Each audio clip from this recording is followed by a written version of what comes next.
এই মুহূর্তে বিদেশে চিকিৎসা নেওয়ার মতো অবস্থা নেই বিএনপি চেয়ারপারসন বেগম খালেদা জিয়া। শারীরিক অবস্থার উন্নতি হলে তাদের দেশের বাইরে উন্নত চিকিৎসার সিদ্ধান্ত নেওয়া হবে বলে জানিয়েছেন তার ব্যক্তিগত চিকিৎসক ও দলটির স্থায়ী কমিটির সদস্য ডাক্তার এজএম জাহিদ হোসেন।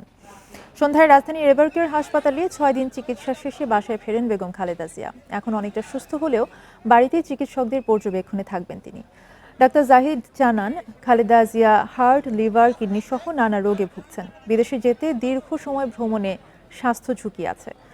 তিনি আরও জানান, কারো প্রতি প্রতিহিংসা নয়, সংক্ষুব্ধ ব্যক্তিদের আইনি পদক্ষেপের নির্দেশনা দিয়েছেন বেগম খালেদা জিয়া। 2021 নভেম্বরে লিভার সিরোসিসে আক্রান্ত খালেদা জিয়াকে চিকিৎসার জন্য বিদেশ পাঠানোর পরামর্শ ছিল চিকিৎসকদের। সে অনুযায়ী আবেদন করলেও তা উপেক্ষা করে শেখ হাসিনা সরকার।